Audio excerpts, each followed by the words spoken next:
En China, hay una ciudad que se llama Nanjing, y esta ciudad ha ganado reconocimiento a nivel mundial, no por su gastronomía local, ni tampoco por tener una playa paradisíaca, sino porque tiene un puente que cruza un río que se llama Yangtze, y a este puente en las últimas décadas han acudido miles de personas para suicidarse. Desde el año 2000, en este puente trabaja de forma voluntaria, de forma altruista, un hombre que se llama Chen Xi, del que se dice que ha evitado más de esos 400 intentos de suicidio. Y en un reportaje, Chen Xi explicaba cómo ve llegar a muchas personas a este puente, y decía lo siguiente. Decía, muchas de ellas caminan de forma muy pasiva, sin espíritu ni dirección. Y vivimos en tiempos de desesperación. Vivimos tiempos de desesperación. Nuestro momento histórico es observado por muchos como un momento de desesperanza. Hace tiempo alguien me preguntaba sobre por qué mi generación parece la generación del desencanto por la vida. Una generación que parece siempre sentirse desanimada y a la que le cuesta encontrar gratitud y gozo por cualquier cosa en esta vida. Y en cierto sentido, al responderle a esta persona tuve que darle la razón, porque viendo a otras personas de mi generación era esto lo que yo también sentía. Los últimos datos del Observatorio del Suicidio en España dicen que el suicidio es la primera causa de muerte en este país para las personas menores de 30 años. Pero esta desesperación, esta desesperanza no es única de nuestro momento histórico ni de nuestro contexto tampoco.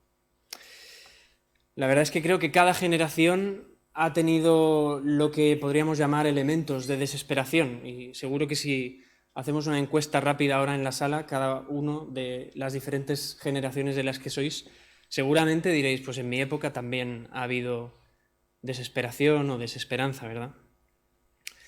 Esta mañana nos vamos a concentrar en un episodio que tiene lugar miles de años atrás en el tiempo. Y miles de años atrás, la parte del pueblo de Israel que se encontraba en el norte del territorio, pues también sufría de desesperación, también sufría de desesperanza.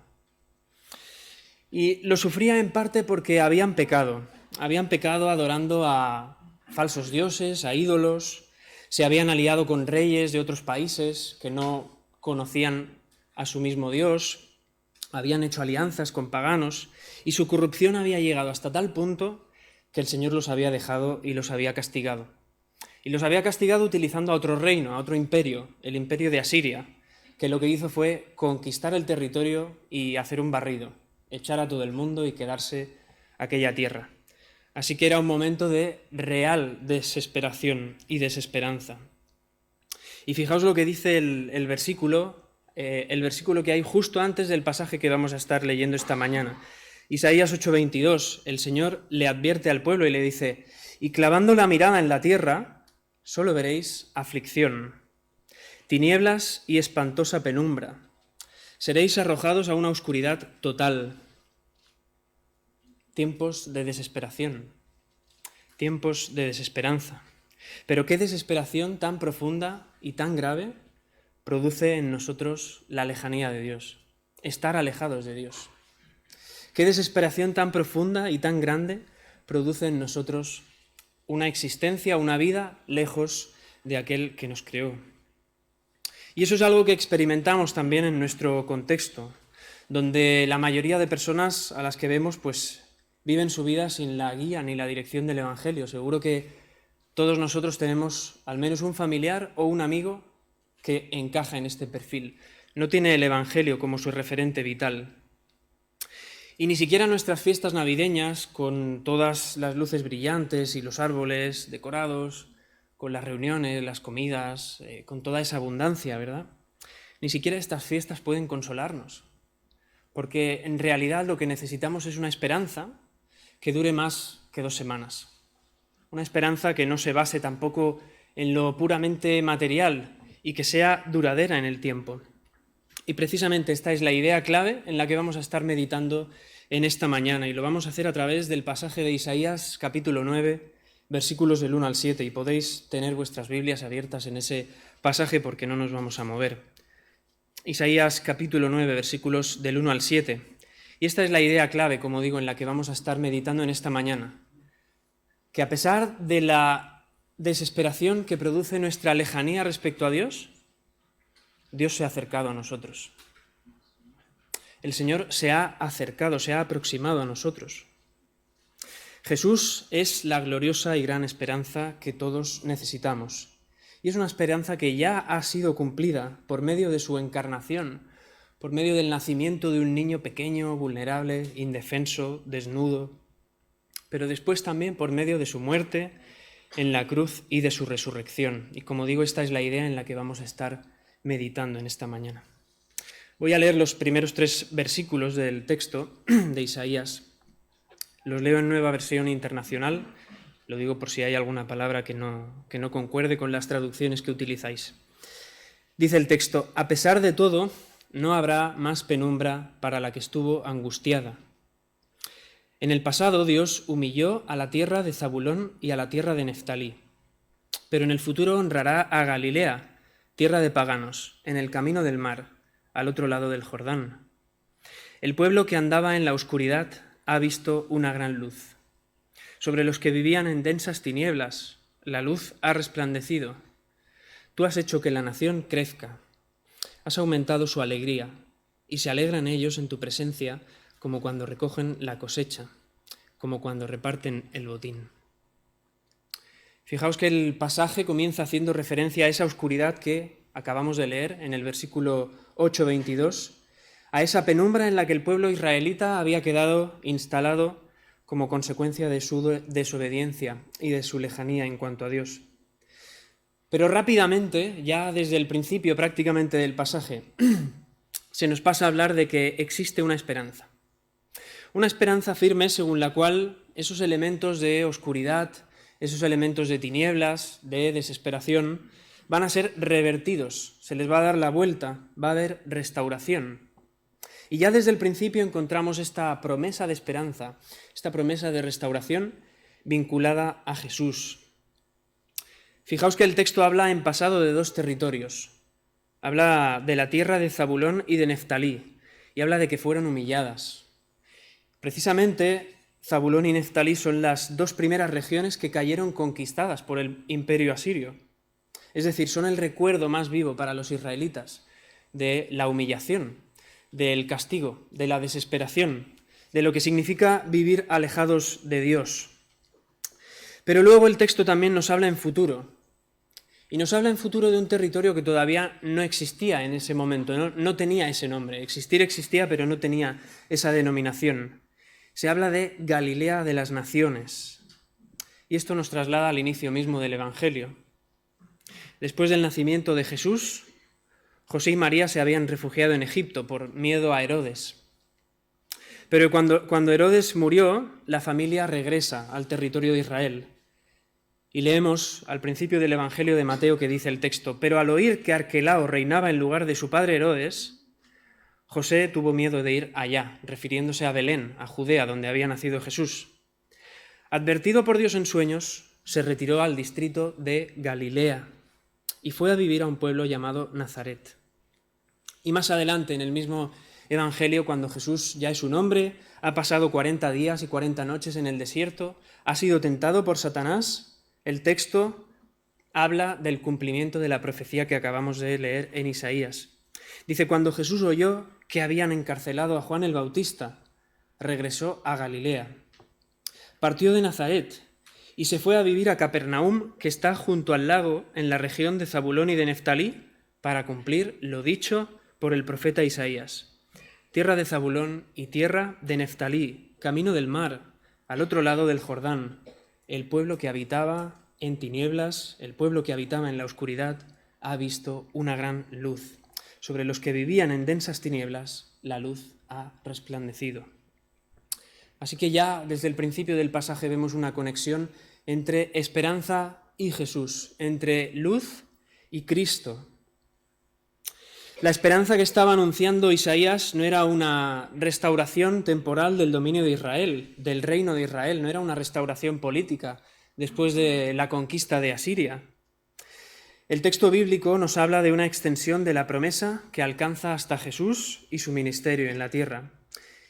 Y de nuevo lo más llamativo es que en el texto bíblico, antes de este pasaje de Isaías, no aparece ninguna mención a esa Galilea de los gentiles.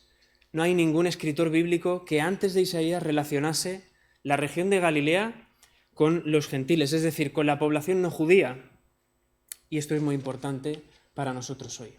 Es muy importante para ti y para mí en esta mañana, porque nos dice que la esperanza que se promete en este pasaje, que la esperanza que se está prometiendo en un texto de hace miles de años, tiene un alcance que sobrepasa al pueblo judío, al pueblo de Israel. Tiene un alcance para ti y para mí. Porque ¿qué somos nosotros? Venezolanos, colombianos, peruanos, brasileños, bolivianos, ecuatorianos, cubanos, españoles. Creo que no me dejo a nadie. Catalanes, bueno.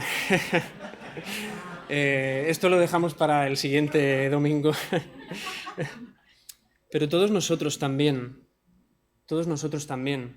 Como les ocurre a las personas que año tras año acuden a ese puente en la ciudad china de Nanjing, nosotros también caminábamos sin espíritu ni dirección.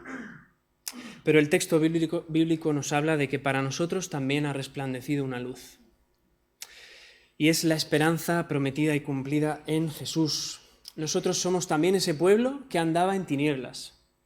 Nosotros somos también ese pueblo que andaba en oscuridad, pero ese pueblo que también ha visto la gran luz del Señor. Si te preguntasen cuál es el momento o el lugar más oscuro que recuerdas haber vivido en tu vida, probablemente te vendrían varios recuerdos o varias situaciones y tendrías que escoger. Yo estuve pensando y al final escogí una experiencia que vivimos Diana y yo hace 3 años cuando llegamos a Mozambique en 2018. La primera noche que pasamos allí. Las instalaciones de la misión en la que estábamos alojados, ya se había ido todo el mundo a dormir, todo estaba a oscuras.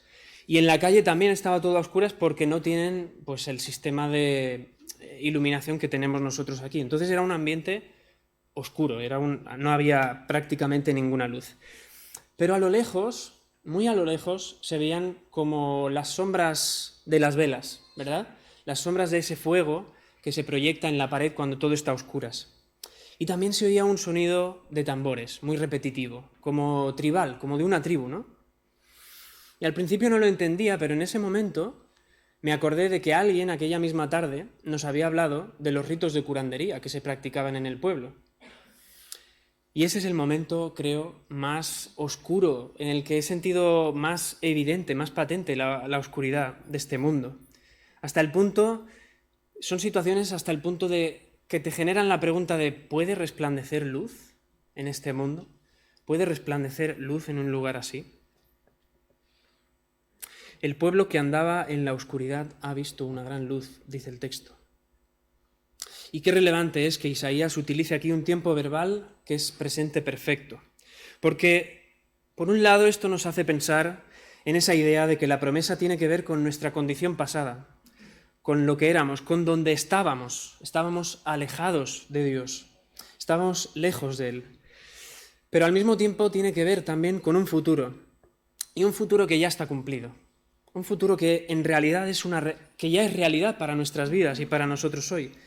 Un futuro que siempre ha sido una realidad presente, porque era el propósito y el deseo del Señor relacionarse con nosotros y hacerlo según el mérito de Jesús, según su obra redentora. Hacerlo según su nacimiento en la tierra y según la manera también en la que vivió entre nosotros. Dice el Evangelio de Juan en el primer capítulo: en él, en Jesús, estaba la vida, y la vida era la luz de la humanidad. Esta luz resplandece en las tinieblas, y las tinieblas no han podido extinguirla.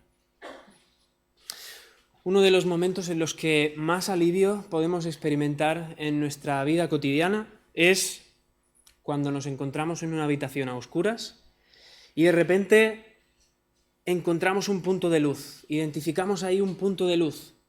Es uno de los momentos en los que más alivio sentimos, porque de hecho Todos nuestros sentidos se enfocan en ese puntito de luz y hacemos de ella nuestra referencia, y a veces incluso nos parece que por ese puntito de luz podemos ver todo lo que hay a nuestro alrededor. Esto me recuerda a lo que dice un comentarista bíblico muy reconocido, Alec Motyer.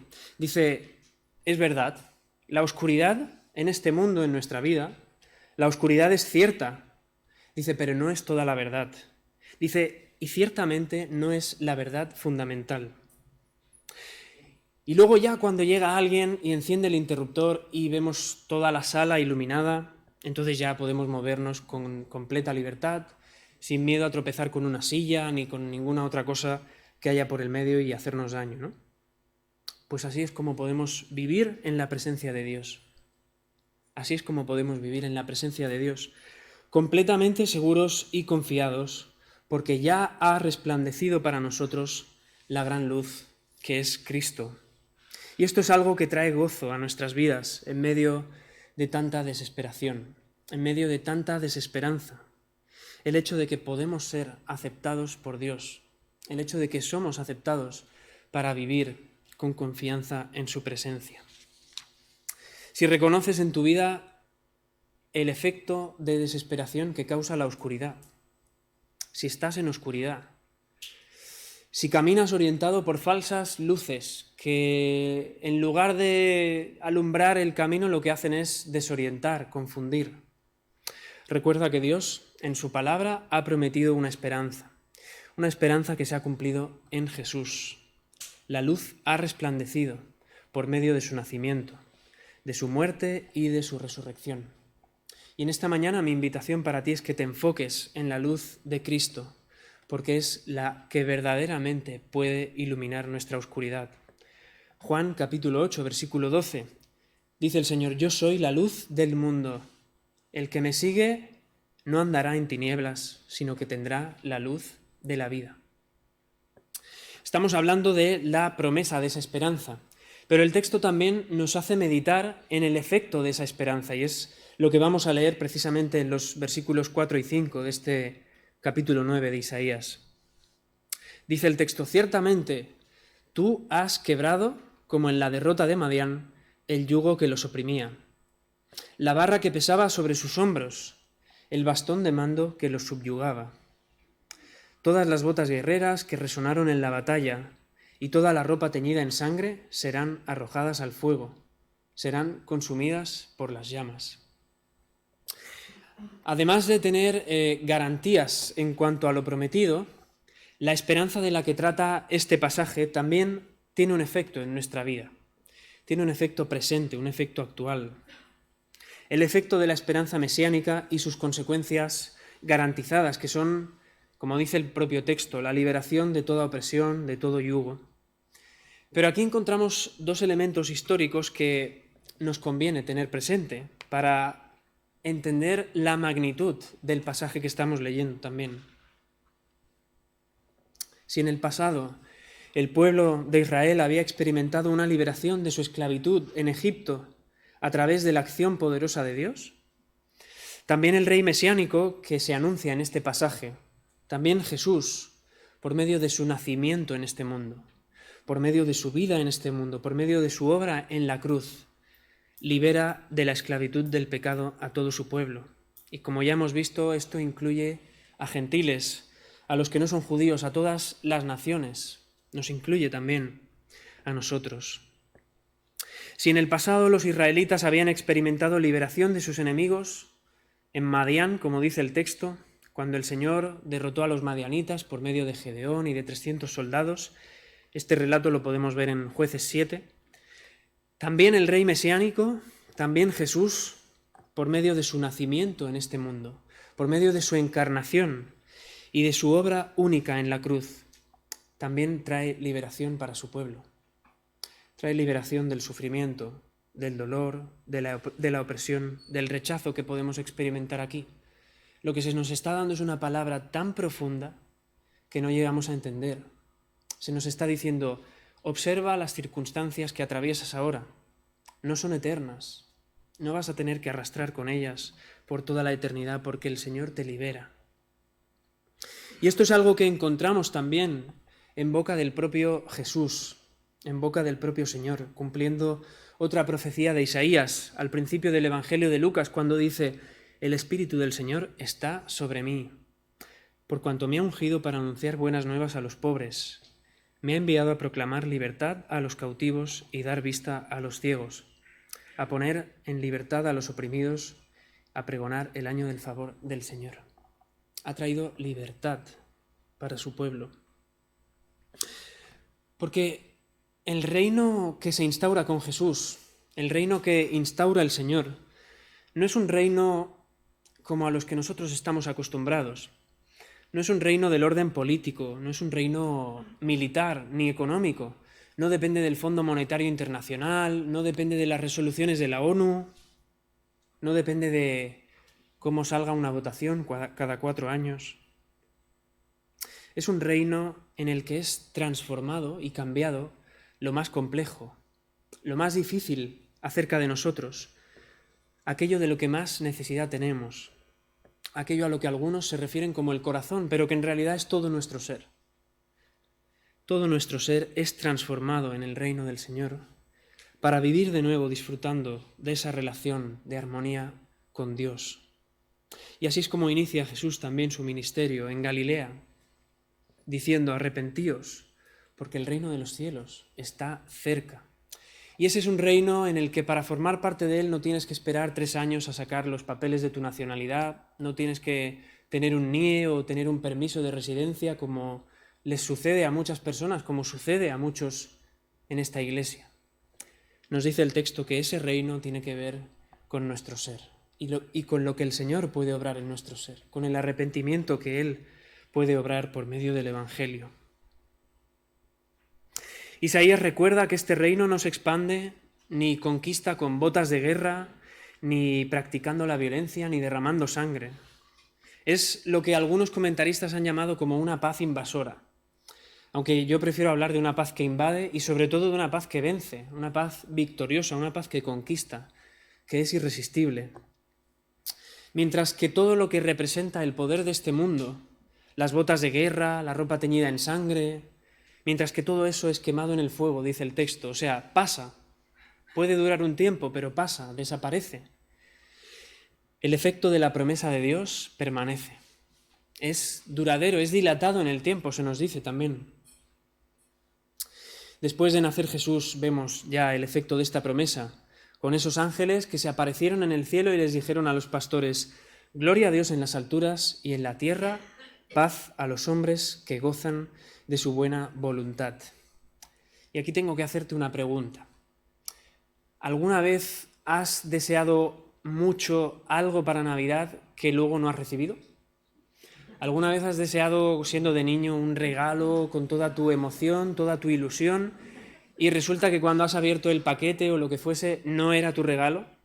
Pero también de adulto tengo una pregunta que hacerte. ¿Alguna vez de adulto deseas que tu regalo sea pues una buena reunión entre familiares o una cena en un restaurante de categoría, o que te den una semana de vacaciones de todas las tareas en casa, y van pasando los años y no llega, y cada año lo ves más difícil y te vas dando cuenta de que quizá no es realista? Pues bien, por medio de Jesús, por medio de su nacimiento, de su encarnación en esta tierra, el Señor nos ha dado todo lo que necesitábamos. Incluso cuando muchos de nosotros vivíamos pensando que no necesitábamos nada de parte de Dios, el Señor nos lo ha dado. Nuestro gozo no es únicamente en base a la garantía de una promesa que ya ha sido cumplida, sino también en cuanto al efecto de esa esperanza que tiene esa promesa en nuestras vidas, esa paz que podemos vivir ya aquí. Y de esto, como hemos visto en el texto, nos habla también otro pasaje en el Nuevo Testamento, en Efesios 2:14. Se lee: «Porque Cristo mismo es nuestra paz». Porque Cristo mismo es nuestra paz. Ya tenemos un efecto de esa promesa de esperanza que podemos comenzar a vivir en este momento. Y luego añade: «Y Jesús vino y anunció paz a vosotros que estabais lejos y paz a los que estaban cerca, porque por medio de Jesús los unos y los otros tenemos nuestra entrada al Padre en un mismo espíritu. En esta mañana te invito a que pienses en el efecto que tiene la venida de Jesús al mundo para tu vida. Te invito a que pienses en lo liberador que resulta para nosotros esa paz en medio de tanta desesperación, lo liberador que resulta poder tener esa paz, que es el efecto de la promesa cumplida de Jesús. Pero además de la promesa de la esperanza y del efecto de la esperanza, el texto de Isaías nos habla de una persona, y lo hace muy concretamente. Nos habla del autor de esta esperanza, aquel que obra, que hace posible esta esperanza.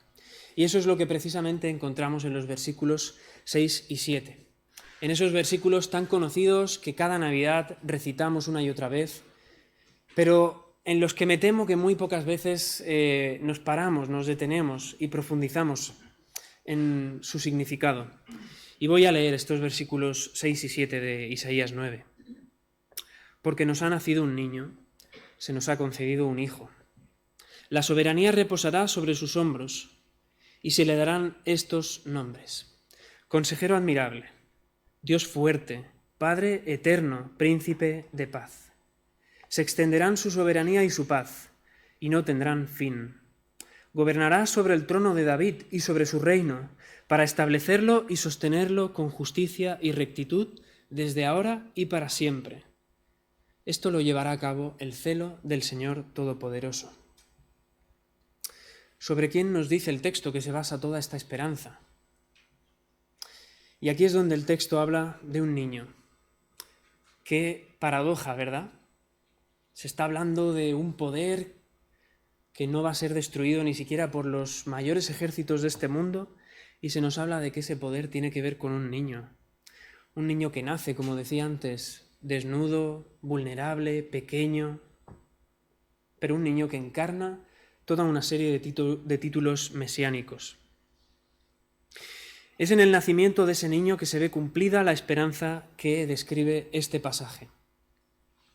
Por medio de su nacimiento en la tierra, Jesús ya cumple la esperanza mesiánica prometida anteriormente y que todos necesitábamos.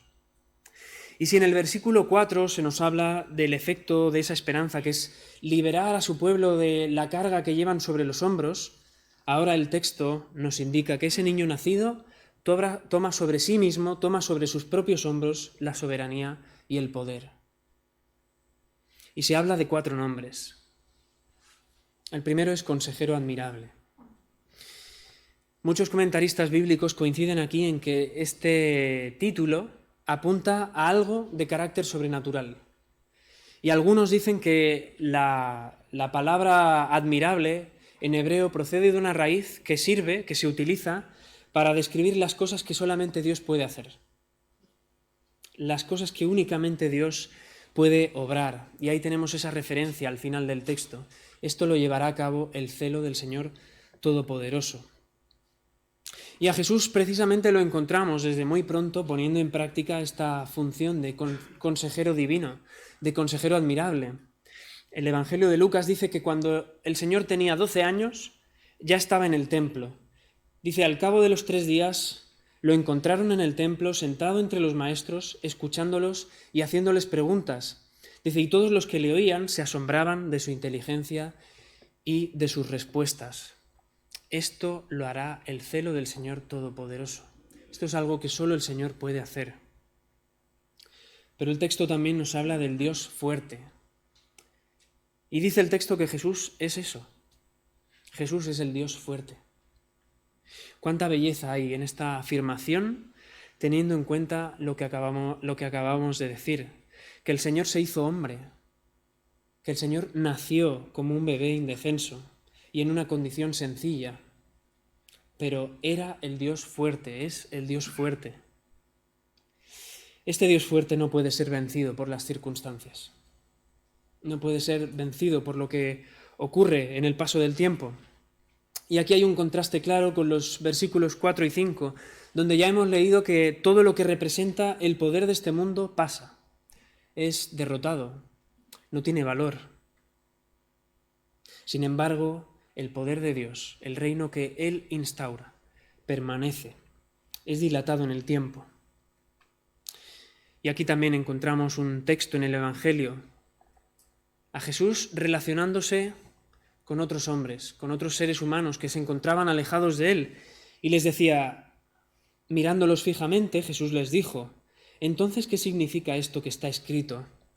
La piedra que desecharon los edificadores ha llegado a ser la piedra angular. Todo el que caiga sobre esa piedra quedará despedazado, y si ella cae sobre alguien, lo hará polvo». Jesús es el Dios fuerte. Jesús es el Dios fuerte, tan fuerte que puede obrar nuestra salvación, así como también nuestra destrucción, nuestro castigo. Pero el texto también nos habla de la figura del Padre Eterno, y aquí no debemos confundir a Jesús con la primera persona de la Trinidad, sino que se habla más bien de la actitud con la que Jesús actúa, la actitud paternal con la que Jesús cuida de su pueblo, lo salva, lo guía, lo conduce. Jesús es el buen pastor. Jesús trata a sus discípulos como un padre amoroso también. Y qué consolador es esta afirmación si has tenido un padre y una madre que no han cuidado bien de ti, que no te han mostrado su amor como deberían haberlo hecho. Es consolador, pero también es consolador si has tenido unos padres que sí te han mostrado su amor, que te han querido y que te han cuidado desde el principio. Y es consolador porque este texto nos habla de un amor y de un cuidado que no duran 80 o 90 años, sino que no se acaba nunca, que va a permanecer por toda la eternidad. Y Jesús es también el príncipe de paz. Hemos cantado esta mañana sobre el príncipe de paz. Y dice el texto bíblico que Jesús es precisamente el príncipe de paz. Y esto significa que es alguien ante quien los poderes de este mundo caen derrotados, como hemos visto ya en el versículo 5, con todas esas botas y todo lo que representa el poder de este mundo pasando, desapareciendo. Pero la idea va más allá de la ausencia de guerras y de luchas, porque solamente nos hace falta observar nuestro alrededor para comprender que los combates se siguen sucediendo, ¿verdad? Pero el texto bíblico no se está refiriendo a esto. El texto bíblico, cuando habla de la figura del príncipe de paz, nos habla del soberano, el poderoso, el rey que todos necesitábamos. Es esa figura en la que la divinidad y la humanidad conviven en plenitud. No hay confrontación, no hay conflicto. Conviven en plenitud y en armonía. Y es aquel que como príncipe administra los beneficios que solo él puede administrar a su pueblo. Y qué carácter tan diferente encontramos entre este príncipe de paz y los príncipes y los gobernantes de este mundo que anteponen su beneficio al del resto del pueblo, ¿verdad? El texto bíblico nos habla de que ese príncipe de paz es fiel y administra el beneficio que solamente él podía obtener a su pueblo. También en Colosenses, capítulo 1, versículos del 17 al 20, encontramos una referencia a este príncipe de paz y a su obra.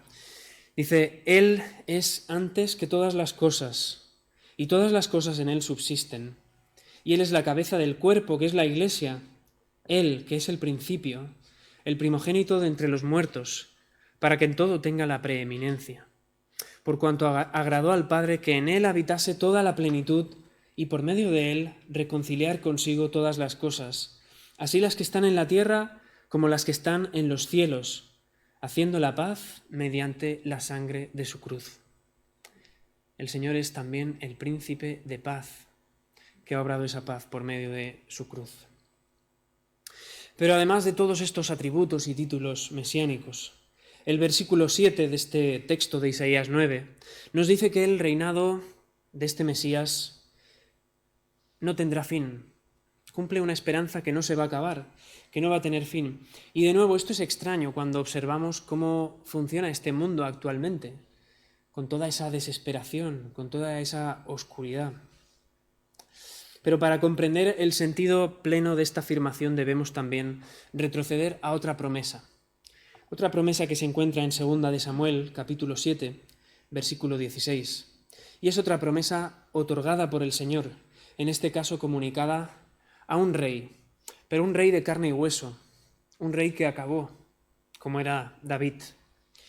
Y el Señor le dice: tu casa y tu reino durarán para siempre delante de mí. Tu trono quedará establecido para siempre. La culminación de esta promesa la encontramos en Jesús, en ese niño que nace. Jesús, descendiente de David, nació tal y como lo había anunciado la promesa de esperanza previa. Pero su reino no caduca. Su reino para sus hijos tiene un efecto que es real ya.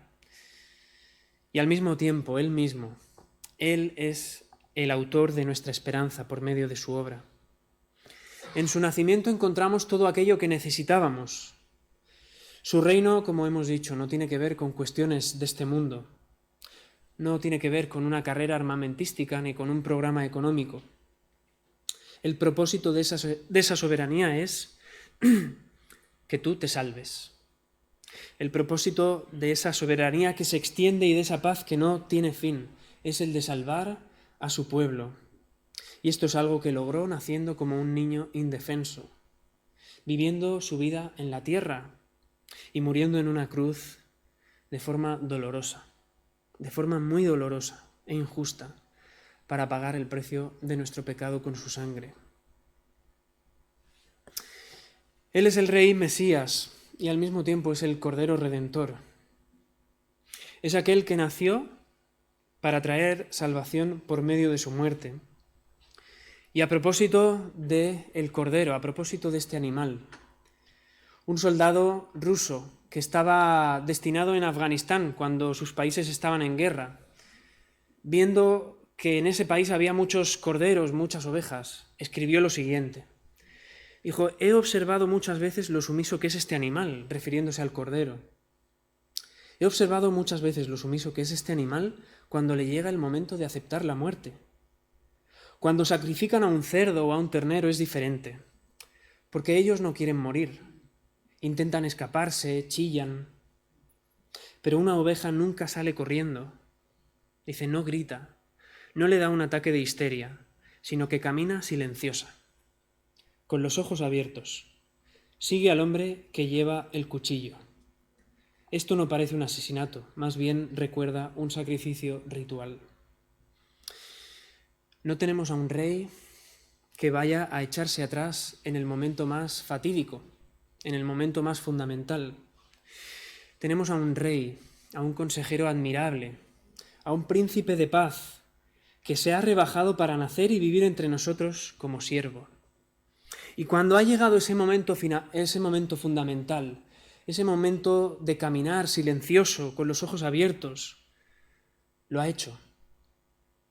Se ha entregado a la muerte, ocupando el lugar que te correspondía a ti, el lugar que me correspondía a mí. Y lo ha hecho para resucitar después y afirmar nuestra esperanza de salvación. Y concluyo volviendo a la historia del principio. ¿Os acordáis de esa ciudad en China, de Nanjing? Concluyo volviendo a ese puente al que durante décadas han acudido personas, miles de personas, para quitarse la vida. Y concluyo volviendo a este hombre, a Chen Xi, el ángel de la guardia, tal y como lo han denominado algunos, que trabaja de forma voluntaria en el puente y que ha salvado a personas de su suicidio, lo cual es encomiable. Pero Chen Xi, en una entrevista que le hicieron, decía lo siguiente. Decía, no puedo salvarlos a todos. No puedo salvarlos a todos. Cuando está más allá de mis fuerzas, los dejo en manos de los dioses. Vivimos tiempos de desesperación y de desesperanza. Vivimos tiempos de oscuridad y de tinieblas. ¿Y qué mayor fortaleza puede haber para nosotros que recordar que Dios no nos ha abandonado? No se ha quedado en la distancia. No nos ha dejado en manos de otros, sino que Él mismo se ha hecho hombre y ha vivido junto a nosotros. Ha muerto y ha resucitado para salvarnos. No hay dioses ni héroes cotidianos que puedan salvarnos. No hay dioses ni héroes cotidianos que puedan salvarnos de nuestra desesperación, de tanta oscuridad. Pero el Señor sí puede y ya ha obrado, ha actuado para que esto sea una realidad. Y en esta mañana, con este mensaje, quiero invitarte a que pienses en esta esperanza, en cómo se está reflejando en tu vida y en concreto en la forma en la que testificas sobre ella en estos días, de luces, de reuniones, de cánticos, de risas, pero días también de desesperación, días de oscuridad, días de confusión para muchas personas. Tenemos un testimonio, y ese testimonio es que Jesús es la gran esperanza cumplida.